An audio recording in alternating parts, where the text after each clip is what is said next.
Hello, welcome to Pod Maverick After Dark. This is Kirk Henderson and Josh Bowe. We're joining you a little after 9 on Tuesday, July 25th. We are in the dead of off season. Josh Bowe, how you doing? I'm doing okay.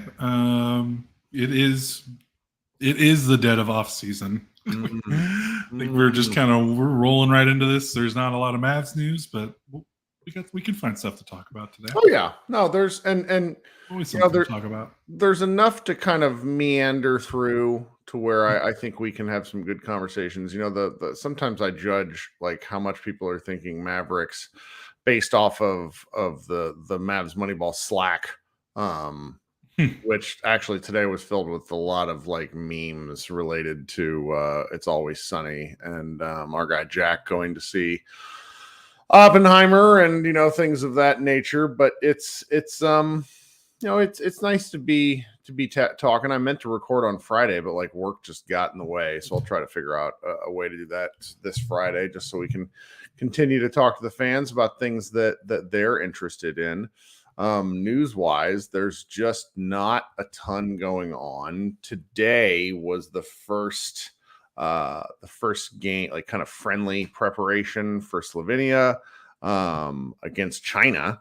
And Luca didn't play in that game. One of the things that's interesting to remember is that there's a ton of kind of like FIBA and NBA like agreement type stuff where these guys that play for their national teams have like, it's not super strict, but you got to pay attention to how many like days and games they can be with their national team. I don't entirely understand why that is.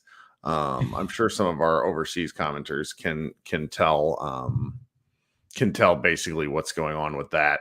I would be interested to know the reasons why, because I think we would like to see all these guys play. But the World Cup stuff kicks off into gear here shortly. We did have like a piece of kind of it's Mavs news, but like we just flat out didn't cover it because we're all being kind of lethargic at Mavs Moneyball, which is fine with me.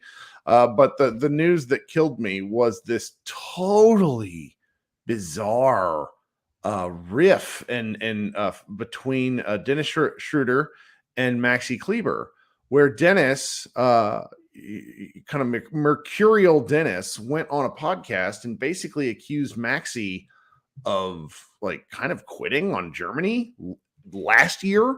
The weird part is that Maxi was hurt.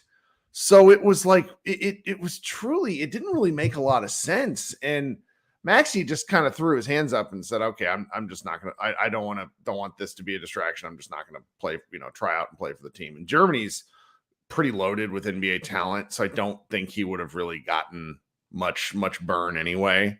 Which is kind of funny considering he's like a key Mavericks rotation player. But that was odd. What did you think about that, Josh? Just Dennis Schroeder being Dennis Schroeder. I mean, aren't there some whispers? Dirk did not like him when they played on the national team. Yeah, because Dirk likes everyone.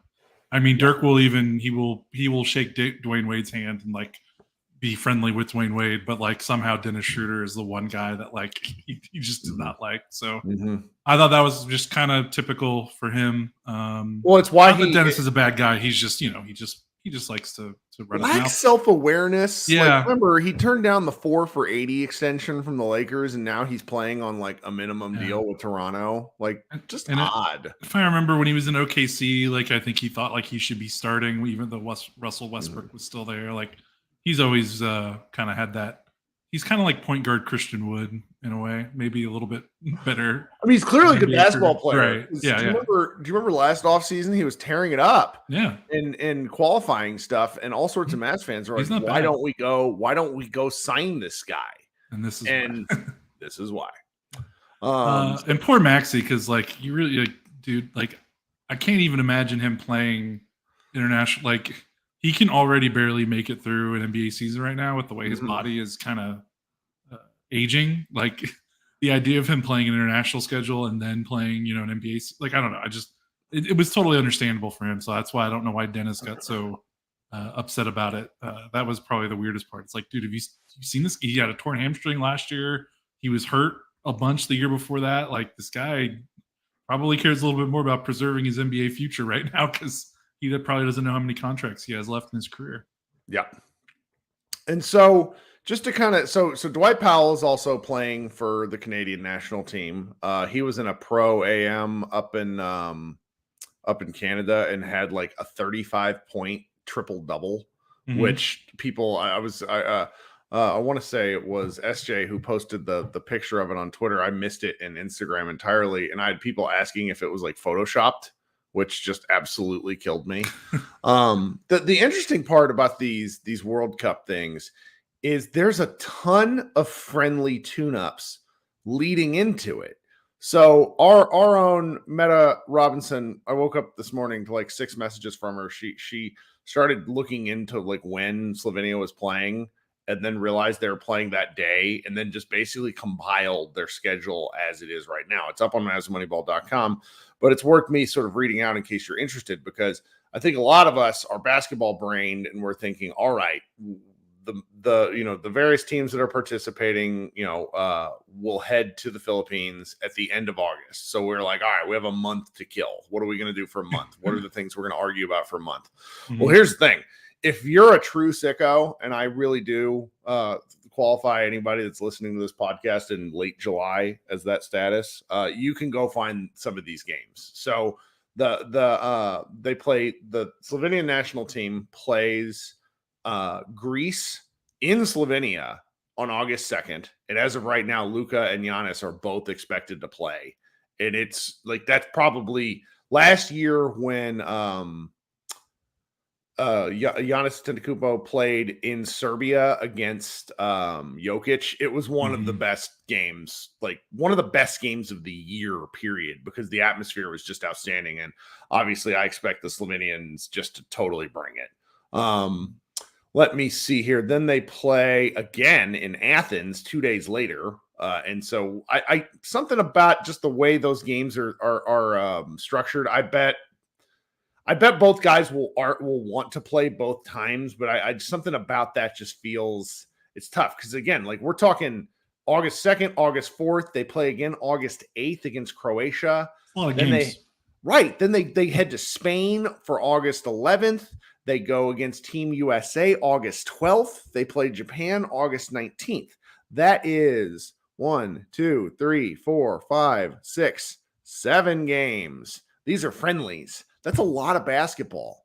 And so if you're looking, my point is that there's just a lot. Okay, the chat is noting that Giannis as a mate probably won't play because of a knee injury. So thank you for that, guys. I've little out of touch with my NBA news, even though I listen to podcasts all day long. At this point, it's kind of background noise for my head. Well, and all of them are just basically Damian Lillard updates at this point, right?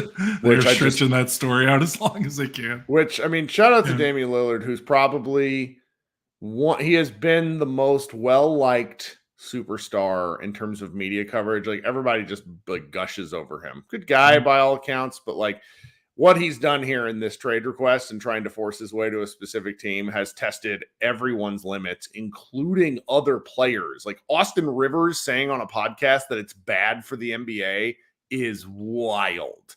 So anyway, so there's just a fair amount of basketball if you really want to go watch it. Now, how to watch some of this stuff, quite honestly, you're going to have to find streams.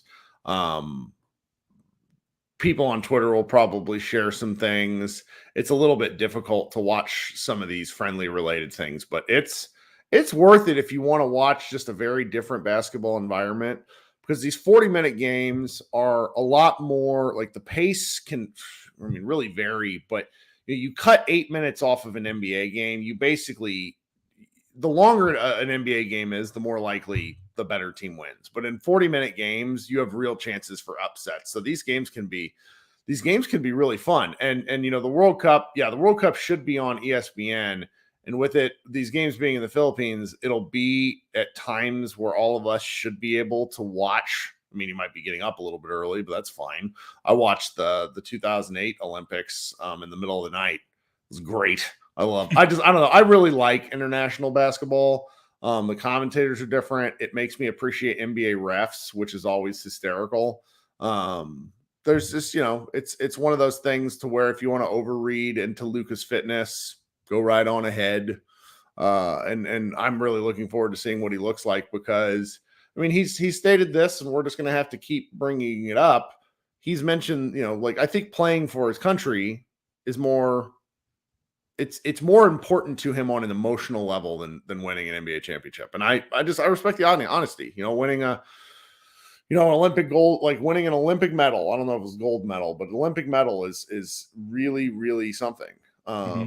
For him. And I don't blame him, because again, one of the things that cracked me up was when Iztok came here last year, he mentioned like the Dallas Fort Worth, like Metroplex area is like bigger than Slovenia. Yeah. Like, so it's like, okay, it's pretty crazy when you think about it in terms of population size, Yeah. Well, what else are we thinking about? You had a top-notch joke to lead off the day. And I sort of think it's worth sort of discussing just because. Okay.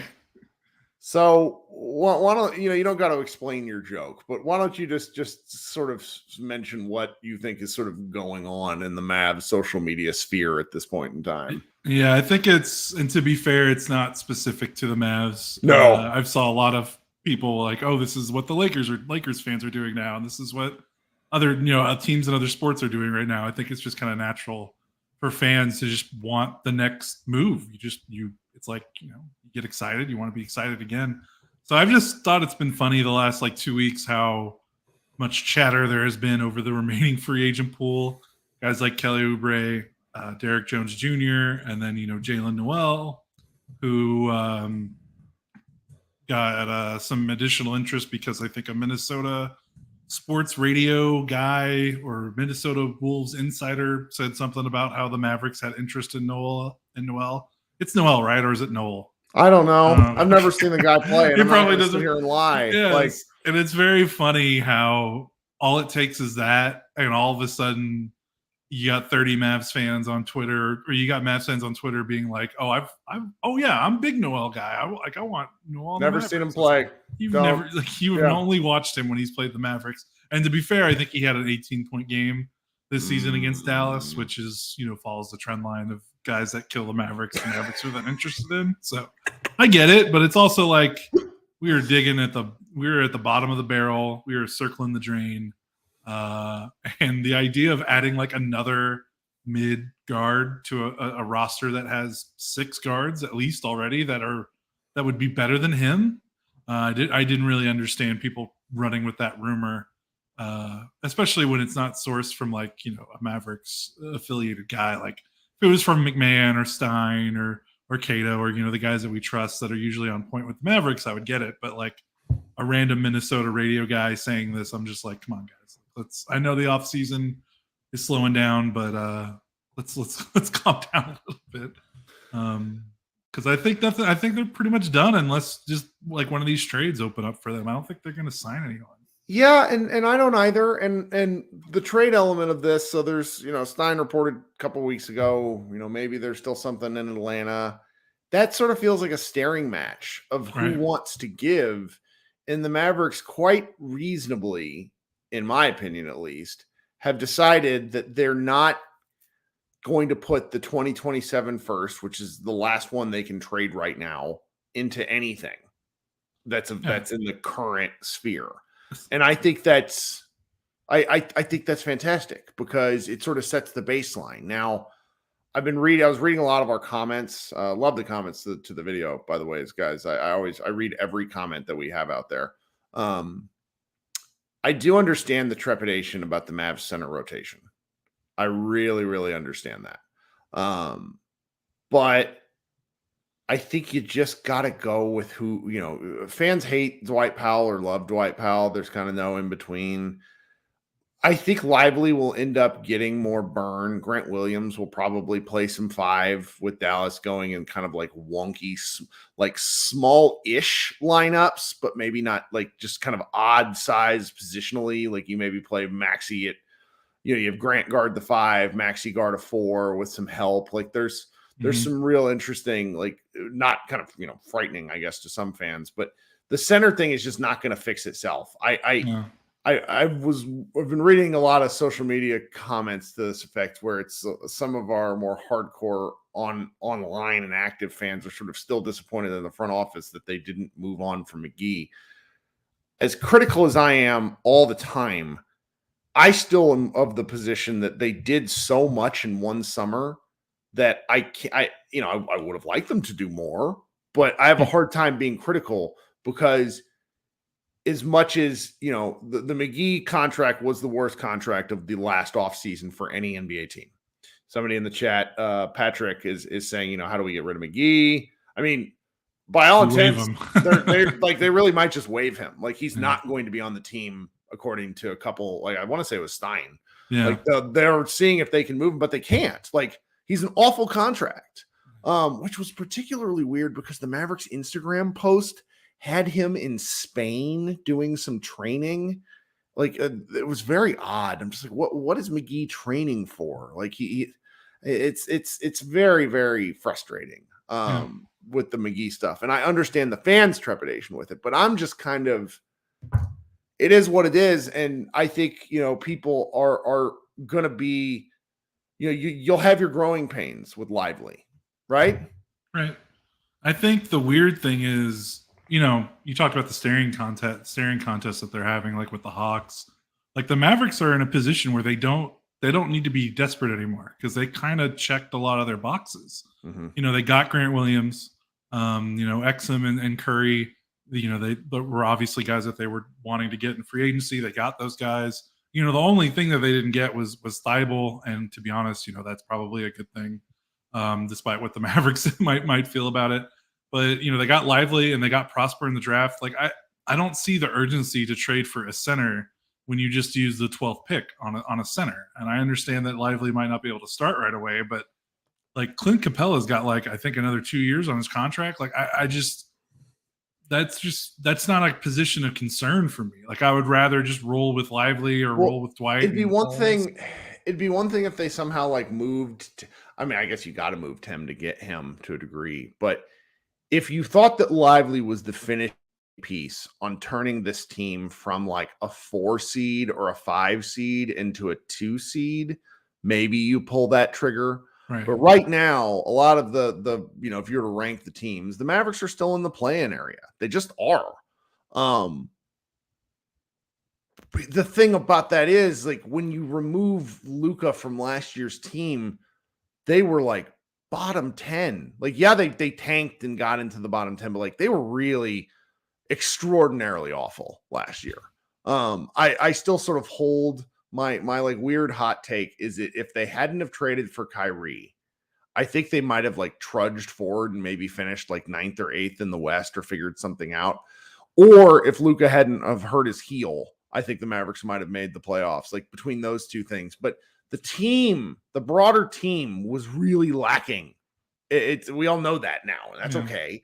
But I'm willing to say that I'm sort of okay with the Mavericks being 7, 8, 9 right now, because I also could see a universe where they project up into 5, 6 if they get on a good roll. Like, we're sort of underestimating. Like, I don't want to say everybody's underestimating Luca, but if Luca plays a lot, the Mavericks are going to win a lot. when Luca plays, the Mavericks win. This is a trend because Luca's the top 5 NBA player. Like, it shouldn't be that. It's just they don't play, like they rested him for 8 games and treated him. You treat Luca like he's a fragile flower, and then it's a self-fulfilling prophecy when he hurts himself that had doing nothing that rest would have prevented. Well, you just got to play the guy. Yeah, and that's going to make a big difference. And again, I just Capella just isn't the type of piece. I mean, I guess if the deal is like, if it's Hardaway and fluff, then you're trading from a surplus because they have so many guards. They have to move a guard. They're not going to be able to play all these guys. And I guess it makes a little more sense. But again, like you use the best draft pick you're ever going to have for the rest of Luka's time in Dallas. Knock on wood, obviously you hope that 12 is the best pick that they have with Luka. Right. You use it on a center. So like, you obviously believe in this guy to be the starter.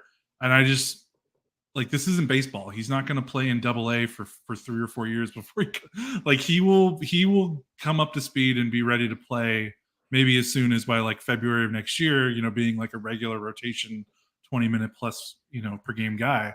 So again, I just don't see like, why do you need Capella there, or either roadblocking his development, not just this season, but a season beyond that. So that part just doesn't make sense to me. And especially like you said, like, I don't think Capella turns them into, they're in that 8 to 10 range right now. Like, maybe like that, he doesn't move the needle enough for me to make it worth it. Like, maybe I do understand why fans feel that way, though. Yeah, like, I know, we have because the position has been cursed for like 10 years, or and whole franchise. Well, there's a couple folks in our comments that think that he might make a difference, and I will simply say that I understand feeling that way. It's, to me at the moment, it's not worth giving up that one last asset. That's where I am. So it's like, if the staring contest goes through and the Hawks are finally like, okay, we just need to take a step back to take a step forward, because isn't a Kongwu their other center? Yes. They're trying to get him. He's better than Capella. So. Right. So it's like, maybe the Mavericks win that staring contest and they're just like, okay, we'll figure this out, because I don't know. I would really like to see that. The one thing that you touched on something that spawned, I want to say, I haven't listened to this podcast, so I really hope I'm not misstating it. But I want to say it was Brian Damaris on the Take That With You podcast, kind of made a bit of an offhand comment, going through talking about rotations, that as of right now, he sort of thought Jaden Hardy might be the odd man out. And so that speaks to the need to move Tim, to me. Yeah. Yeah. Because it's Luca, Kyrie are starting. They're playing 30 plus minutes every time they play. Mm-hmm. And then you've got Seth and Tim, which are proven veterans that are probably going to get the first shot. And then, you have Hardy and Exum. And it's like, where are you going to play all those guys? Because the thing is like, none of those guys, aside from Luca, can really play up a position. Like, Hardy cannot play 3. He has to be a 1 or the 2. Like, he cannot be your 3. Yeah. We've seen Tim be the 3 for the last couple of seasons when they try, and that's not great because he's not big enough to play the 3 for extended minutes. Seth is very much a 2 or a 1. Like, he is a small, like, these are not just, it's not like these are 6'5", 6'6" guards. These are 6'4", 6'3", 6'2" guards the Mavericks have. So it just limits your versatility a little bit. So I just don't see where the minutes are going to come from. And obviously, like, I would want to see Hardy play more than, maybe even Seth Curry or Tim Hardaway Jr. because he's the future. But this is an interesting comment. I want to address this. So our friend Zachary in the chat says Hardy is better than Seth in a one-on-one contest. In a team format, I think that is they're two kind of very different things. Seth Curry is quite literally the best NBA shooter or NBA 3-point shooter in history. Like, it's not a question. Like, statistically, that like he's insane. Hardy's pretty damn good shooter in his own right on the catch and shoot. I think it's a matter of like, what roles do you envision these guys playing? And I think they would play very different roles. Seth is very injury prone. Like, that's not even remotely a question. So yeah, injuries might solve a lot of this too. Right. And that's where it's like, sucks. You look at this and you look at the depth that the Mavericks have right now. I don't feel like I'm getting sold a line of horse shit. Like, well, folks, forget about Frank. I feel like the Mavericks depth right now is like playable, interesting depth that I want to see. Like I want, I don't want to pine for, that was part of the issue. Like I had, I spent my weekend doing weird stuff on Twitter occasionally where I had a rash of people telling me that, the heck's his name? I'm already losing my mind with, who's my least favorite Dallas Maverick last year? Theo. People telling me that like Theo's fine and Theo's an NBA player because I made the statement that Theo Pinson is a top 1,500 player on planet Earth, but there's 450 NBA slots. And so that's not a knock against them. It's just there's this, 100-person, but so the back half of every roster, the back 5 players is pretty interchangeable with guys who aren't in the league. Like I've watched enough basketball. This is the truth. And so I use when what the Mavericks did last year was assemble a team where 7 guys, like you go through, I need to just pull up the basketball reference page.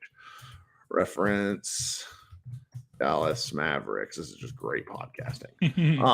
This is guys who got minutes last year, and these guys are not NBA players. Like full stop, not NBA players.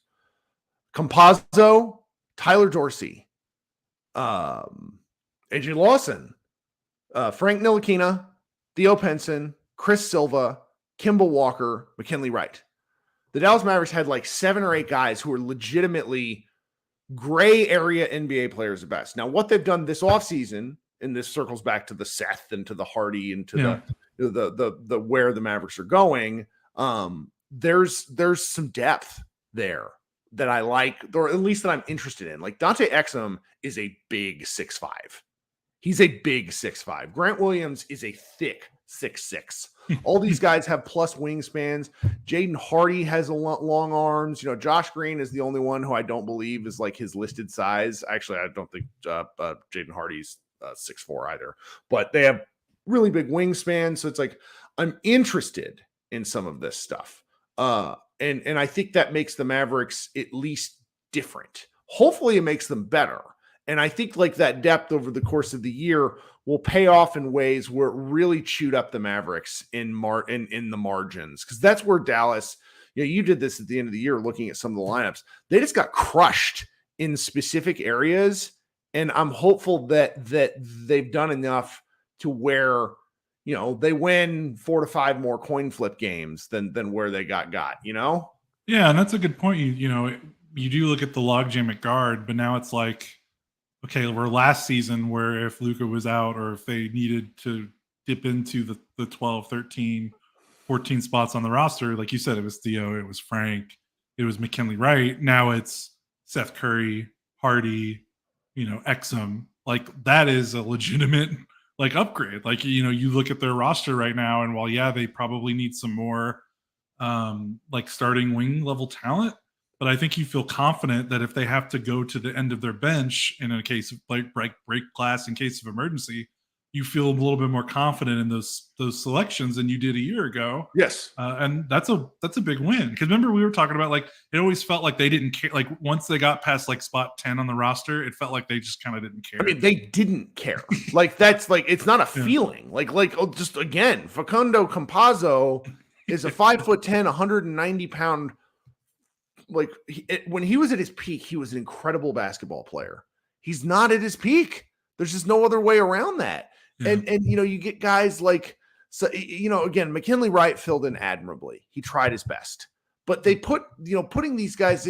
And I hear everybody says to me, it's like, oh, why are we arguing about the 14th, 15th man? 82 games, guys. Mm-hmm. Like look at these. Like you go look at. And again, nobody's arguing with me about this in the chat. This is just kind of like the big picture of it all. And when I'm in real life and when I'm in comments and stuff like that. But you go look at the Nuggets roster. Tell me who you think is a wasted roster spot from their finals team. The Miami Heat may be a little different.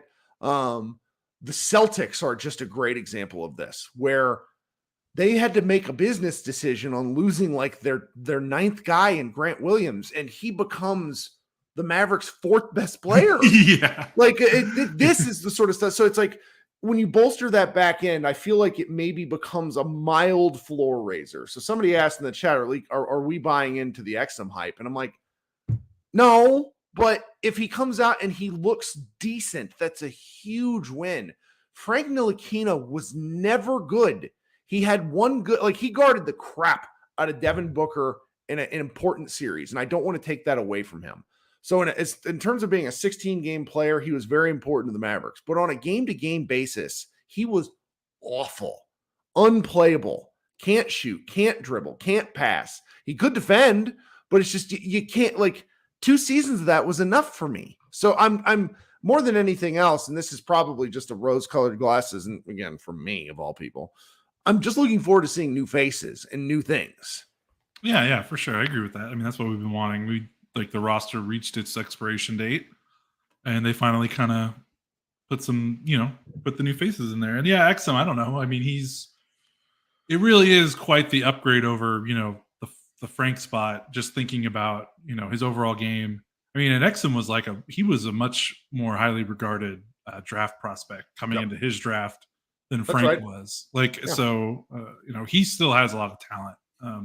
He's put on good older. weight for the NBA too. He's listed. I'm just looking at him right now on Basketball Reference. He's listed at 6'5" and 214, and he looks bigger than that, man. He looks like kind of a he could potentially guard small forwards on occasion if given the task. So I'm looking forward to that. And so it's like the center stuff, and we kind of walked down a bit of a winding path in this regard. David Sanchez asked, how did DeAndre Jordan help the Nuggets last year? I mean, but that's your 15th guy. That's a great point. But how many 15th guys did the Mavericks have? They had 4 or 5. Again, we believed in Kemba Walker for a week and a half till the Mavericks played his knees out against the Cavaliers. He didn't even play a game yet, and the GM was already like, hey, he's probably not going to play. His knees are gone. They killed him in one game. It was viscerally upsetting because I was my good friend Dwight from Twitter. We were arguing about Kemba almost the whole year, and it's like they just axed the guy because they played him so much and won. And I'm looking forward to the elements of depth because now I've been I don't want to do this tonight, but there was an interesting sort of should the Mavericks extend Josh Green? My short answer is yes. But I was listening to a podcast about it, and it's it's just there's so much to where the Mavericks can be different this year that I'm really excited to see what that looks like is all. I don't know. Yeah, it just makes business sense for Josh. This is the year for Josh. Because right now I think he's penciled in as the starting 3. Fascinating to me. I don't think he's a 3. I know, but they're not going to start a rookie, and the other option is Tim Hardaway Jr. I know, but come on, Kid's not going to do that. But the other option is Tim Hardaway Jr. And I think Kid always wants to lean on defense first, and then he always is like, okay, fine, I'll put in the offensive lineup if these guys can't guard. So I think he'll probably lean towards Josh. But yeah, this is a big year because we've seen some numbers rumored he could be 4 for 60, 4 for 70 in terms of extension number for his next contract, which is if he continues his trajectory, maybe. But he's got to take another step. Sam Vicini of the Athletic and of Game Theory, him and his podcast host was well, if you don't lock him in now, he could maybe, if he continues on this path, he could go get 4 for 100. And I'm just I don't know. I see a very different Josh, and I have a hard time being fair about Josh. And I went and looked at his game log. There's a stretch at the end of the season where he balls out and then falls off an absolute cliff, where he goes from scoring 20 to scoring 4. And Josh's next big step will be consistency. Yeah, because he was good last year. There's no question about that. He had 2 really rough moments. One when Kid just recklessly started Justin Holiday over him, and then the second was when Austin Reeves became his father. That was a really tough moment. I'm serious. He was bad after Josh Reeves sunned him. That was really something else. But that stuff happens over the course of basketball. This is a good fact. JC in the comments says the Mavs really have 7 first-rounders on the team. I like that you pointed that out because that's been one of my big bugaboos for the past 5 years, where you go through pedigree. And I know, so many undrafted and second-round picks. Once a guy's in the league. Bobby Corrala told me that once, and it's a good point. But I think they're just that element of it is really smart because I like some pedigree. Josh did not clamp up Austin in that clip. Like, Austin Reeves cursed at him on national TV, and Josh Green looked like he had been bitten. This is terrifying. Austin Reeves is nuts. He's like that guy. That dude. I cannot believe the Lakers got that guy at that restricted contract. I know. And that boy, your Pepperdine boy. Yes, I really wish that the San Antonio Spurs would have thrown a confusing. Yeah, what are they doing? Just damn Spurs, help us out. Yeah, help us out. So, what else do we got? Is there kind of anything in your crawl? We've had some, we've posted a little bit. Do we think anything of the kind of the inching around the weight comments? I've kind of Tim Cato in his last mailbag says the Mavericks key figures have talked to Doncic about decreasing his preferred playing weight this summer. I don't know what to do with that comment because go ahead. I mean, it's not his playing weight. It's don't put on weight during the season. Yeah, that's I was gonna say the same thing too. We put on weight during the season. We don't play basketball though. We watch basketball. Right. Because the last couple seasons, I think. Well, maybe. Better. Yeah, last season he started well, and it was obvious. It like you said, it's rare because usually guys play themselves into shape, and Luca sometimes finds a way to play himself out of shape. This is the best comment we've ever received. Regarian says in the chat, Scott Steiner voice, "You're fat." Oh, that's peak. Sorry, go ahead. No, yeah, but that's going to be the key is can he keep it up? And also, again, I think part of it is last season, especially his usage was just out of control before Kyrie. I know everyone loves that 60-20-20 game, and obviously it's historic. It's incredible. He was not the same after that 7-game stretch. Yeah, there was what he averaged 45 points per game over 5 games or something. 7 games. Yeah, and again, it's he needed 50 to beat the Rockets. You should not need 50 from Luca to beat the Rockets. They really need to find a way, not rest. And that's kind of why they rested him, because they felt like his usage was unsustainable. So they got to find a way to play him more games, but ease the burden in the games so that he's not playing 38 minutes of the most high stress, high leverage basketball every other night. That's way more. So the that's weight more thing, important than the resting. The weight thing I think is overblown, because let's just go through this. And I've been very critical of his weight, to be clear. 2019, 2020, he came into shape. He came into season in the best shape that he was probably ever so far as a Maverick. And then they started off 16-5. He then showed up at the bubble later that year looking like Superman. Because there was a weird time period where we didn't know when we were going to play basketball again following the bubble, Luca got really out of shape. And there was criticism of the commentary around it, but Tim McMahon has since confirmed that he showed up to camp the 3rd year. So Christmas of 2020, weighing 272, which respect. That's impressive. As a pair of thick gentlemen ourselves, we can really. That's the closest we've felt to being NBA players. That's right. I weighed 235 today. I was psyched. Yeah, I'm gonna get made fun of for that. Whatever. I'm 6'3". Yeah, and so then year 4, I think he was okay, and I think last year he was okay. I think it becomes a side effect because there's games where he looks weighed like metaphorically and then physically weighed down by the expectations and by the usage, and so if they're going to talk to him about something, they need to talk to him about that. Yeah. And now the thing is, the Kyrie trade happened midseason, so it's hard to expect him to change a lot of his game.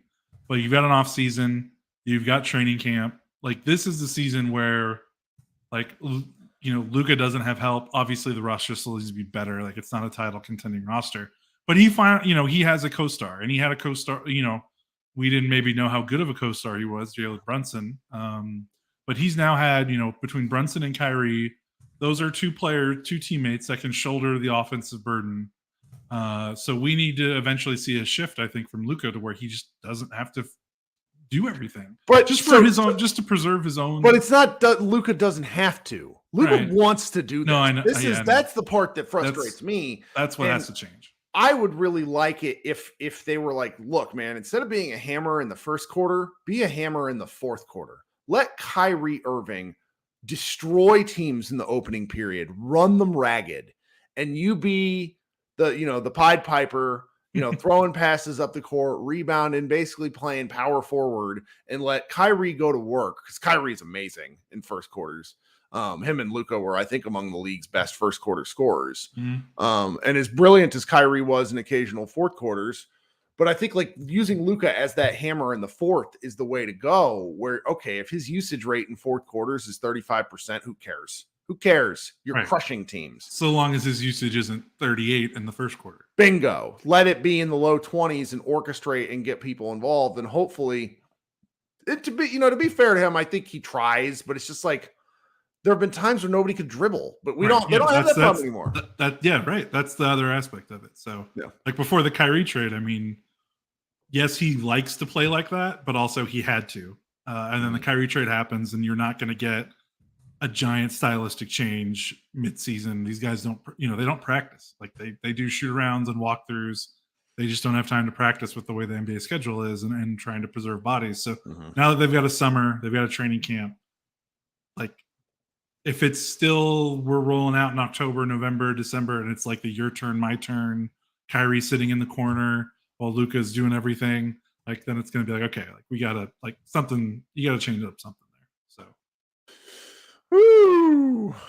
Brian says Kyrie needs to be the fourth quarter killer because Luca can't make free throws. But it's a funny comment, but that plays back into how exhausted that he's looked in the fourth quarter. And I just think there's ways to where, I know he wants to put his imprint on things, but that would be kind of where my head is.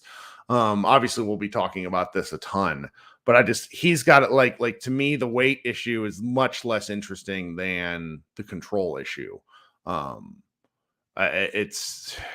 saw like a weird meme where it was like, somebody's showing it was like a picture of it was a great tweet, made me laugh, just wasn't true. It was like the Mavs front office showing Luca the points per possession on fast breaks versus post ups, and it's like, well, the Mavericks on like Luca, like a Luca Doncic post up on a point per possession level might be the single best play in the league. Like he's like damn near unstoppable down there. So that one made me laugh. Christopher says kid needs to actually draw some plays and schemes for them.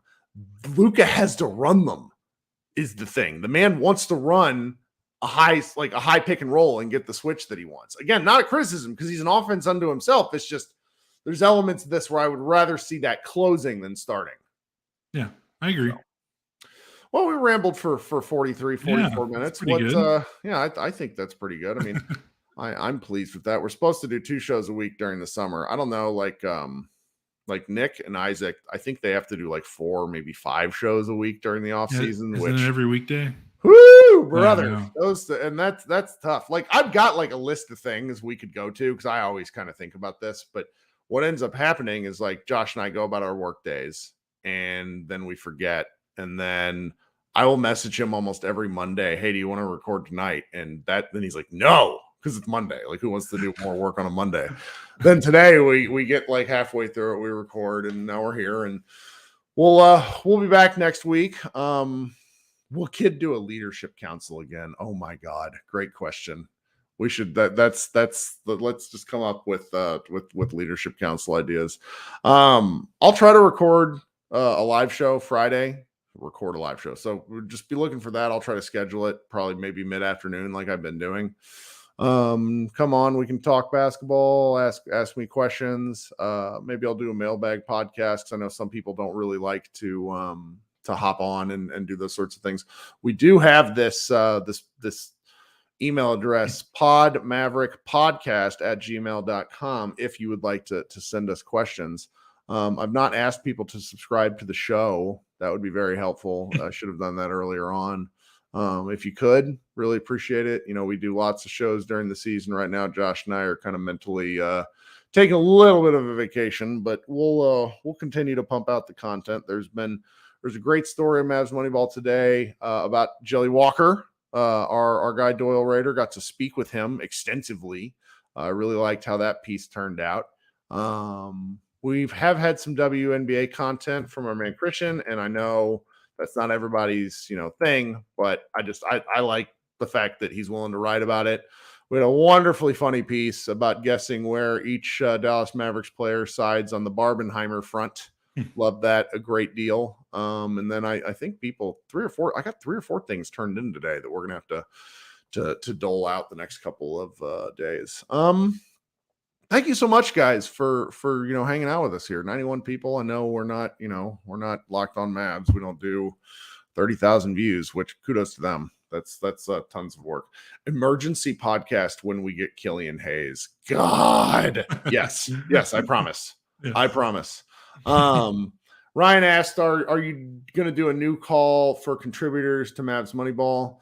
At the moment, we got like 26 people. Not kidding. Will I fire some of our staff? Who knows? Sometimes I've done that because people. Honestly, I'm not sure when we'll do bringing on more people. I kind of do it case by case basis. It's usually off season whenever it's slow. My favorite is when people ask me like 15 games into the season if we're looking for folks, and the answer at that point in the year is no, because we're already well underway. It's hard to onboard, but always feel free to send me ideas.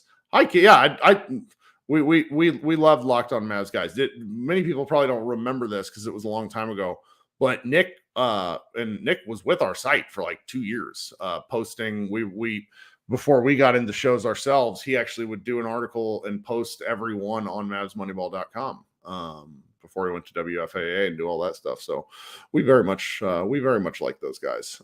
They are our friends. We are friends with.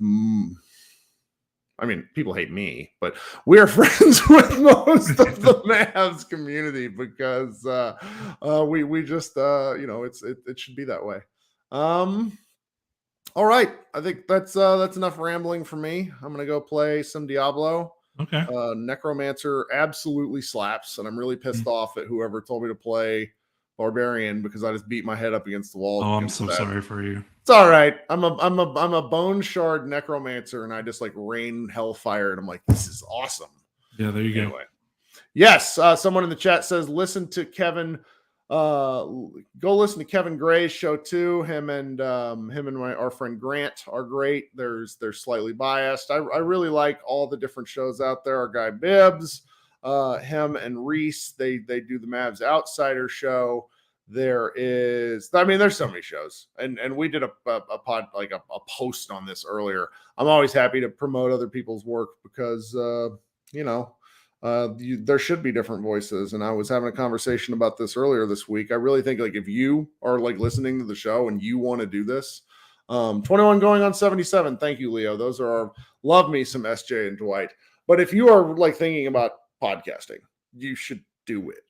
It's not particularly hard, but you should do it if you have something to say, not because you want audience, because you want to get these thoughts out. Josh and I started doing this primarily because we were like talking about all this stuff anyways. So we figured we might as well like share it with people. That's kind of what it comes down to. Yep. All right. Everybody be good. Enjoy the rest of the week. Let's try to stay hydrated. This heat is preposterous. I hope you guys get to go see the movies you want to go see. I don't know when I'm going to see Oppenheimer. It's really like 4 hours at a movie theater. It's hard. It's hard to find that time. It is hard. I mean, I'm literally taking a PTO day tomorrow. Oh, that's right. We're going at 10:30 in the morning. Everybody leave Josh alone. He's gonna go sit and see Oppenheimer. Yeah. All right, guys. Everybody be good. We'll talk a little later this week. Look for the broadcast on Friday. Go Mavs.